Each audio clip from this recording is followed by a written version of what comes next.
It was about, I think, 10 years back. Okay. இவங்களுக்கு தெரியாது நினைக்க. I have not shared with them.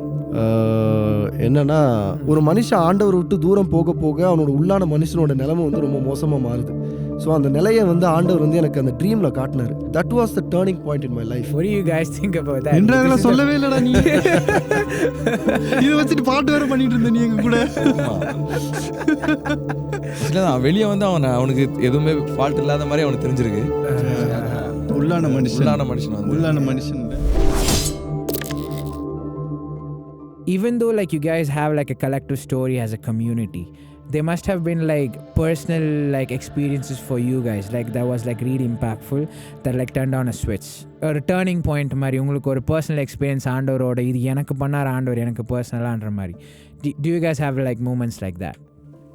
I have one moment in my life actually.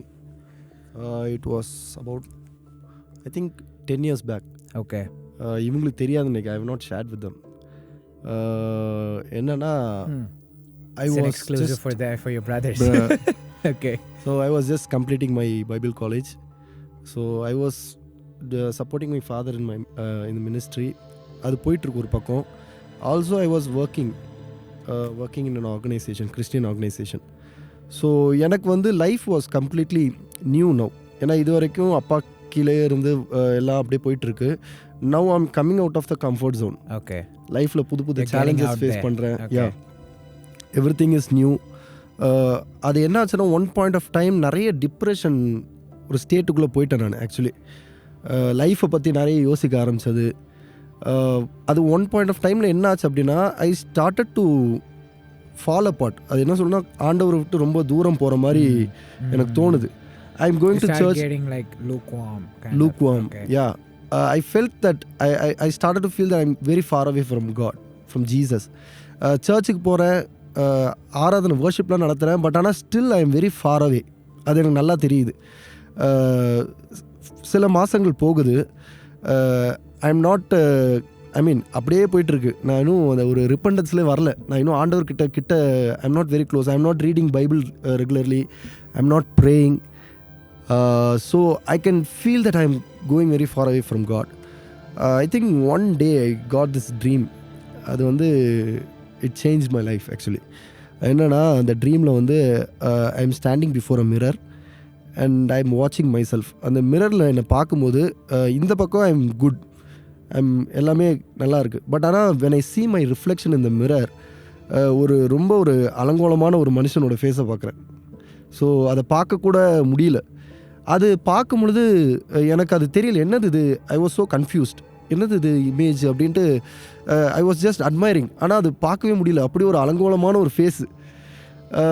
As I was steering, எனக்கு திடீர்னு என் பின்னாடியிலேருந்து ஒரு still voice, ஒரு மெல்லிய சத்தம் கேட்குது, ஆண்ட்ரூ, இதுதான் உன்னோட உள்ளான மனுஷனோட நிலைமை அப்படின்ட்டு. ஸோ அது வந்து எனக்கு கம்ப்ளீட்லி நியூ. அது வரைக்கும் நான் என்னோடய சோலை பற்றி நான் கேர் பண்ணதே இல்லை. அப்போ அந்த வாய்ஸ் சொல்லுது, இதுதான் உன்னோட நிலைமை. அப்போ அப்படியே எழுந்துட்டேன். ட்ரீமில் காலையில் எழுந்து உட்காந்து யோசிக்கிறேன், என்ன ஆண்டவர், என்னது இதுன்னு. How old were you at this point? 24 I think. So அது யோசிக்கும் போது அப்போ ஆண்டவர் வந்து என்கிட்ட பேசியிருக்காருன்றது எனக்கு தெரிஞ்சிருச்சு. ட்ரீம் மூலிமா ஆண்டவர் என்னோட பேசுகிறாரு. ஸோ அப்போ ஆண்டவர் வந்து என்னோடய நிலைமையை வந்து அங்கே காட்டியிருக்கிறாரு. ஸோ ஒரு மனுஷன் ஆண்டவர் விட்டு தூரம் போக போக அவனோட உள்ளான மனுஷனோட நிலைமை வந்து ரொம்ப மோசமாக மாறுது. ஸோ அந்த நிலையை வந்து ஆண்டவர் வந்து எனக்கு அந்த ட்ரீமில் காட்டினார். So that was the turning point in my life. சரி, என்ன ஆனாலும், என்ன பிரச்சனை வந்தாலும், என்ன போராட்டம் வந்தாலும் ஆண்டவர் விட்டு தூரம் போகக்கூடாது. ஸோ எப்போயுமே நான் அந்த ட்ரீமை யோசிப்பேன். பிரச்சனை போராட்டம் வரும்போது அந்த ட்ரீம் வந்து இன்றைக்கி கூட அதை நினைக்கும் போது எனக்கு ஒரு மாதிரி மனசு வந்து I become so emotional. So இப்போ ஆண்டவர் வந்து அப்படி தான், அவங்க நேசிக்கிறவரை ஆண்டவர் வந்து கண்டிப்பாக கைவிட மாட்டார். அவர் வந்து கண்டிப்பாக அவங்க எப்படியாவது திருந்தி வரணும் அப்படின்ட்டு எப்படியாவது அவர் வந்து பேசிக்கிட்டே இருப்பார். பைபிளில் கூட நம்ம பார்க்கும்போது சாலமன் வந்து கடைசி காலத்தில் அவர் வந்து வழி விலகி போயிடுறாரு. ஆனால் ஆண்டவர் பார்த்தீங்கன்னா கப்புள் ஆஃப் டைம்ஸ் வந்து ட்ரை பண்ணுறாரு ட்ரீம்ஸ் மூலியமாக. அவர் கூட எப்படியாவது பேசி அவனை மனசை மாற்றணும் அப்படின்னு ட்ரை பண்ணுறாரு. But still it didn't change his mind. Yeah, so அது மாதிரி ஒரு எக்ஸ்பீரியன்ஸ் என் லைஃப்பில் வந்துச்சு. So that was the turning point. என் லைஃப்பில் ஒரு டேர்னிங் பாயிண்ட் அப்படி சொன்னிங்கன்னா அதுதான். So that brought me back into the track and that made me to continue my faith in Christ. Wow, that's a beautiful story. What do you guys think about that? இன்டர்வியூல சொல்லவே இல்லடா நீ. என்ன மக்கா? Yeah, like எவ்வளோ நீ இதை வச்சுட்டு பாட்டு வேற பண்ணிட்டு இருந்த நீ எங்க கூட. அவன் வெளியே வந்து அவனுக்கு எதுவுமே ஃபால்ட் இல்லாத மாதிரி அவனுக்கு தெரிஞ்சிருக்கு. உள்ளான மனுஷன். I can kind of relate to like what you said. நானும் வந்து எனக்கும் ஒரு எபிசோட் அந்த மாதிரி ஆச்சு. நான் பயங்கரமாக சொன்ன மாதிரி நம்ம சர்ச்சில் இருக்கோம்ல, நம்ம என்ன தான் நம்ம உள்ளே போயிட்டு இருந்தாலும் we have to like show up, we have to like serve, we have to do the things that we're doing, we have to be the pastor's kid, okay, like we got no other choice.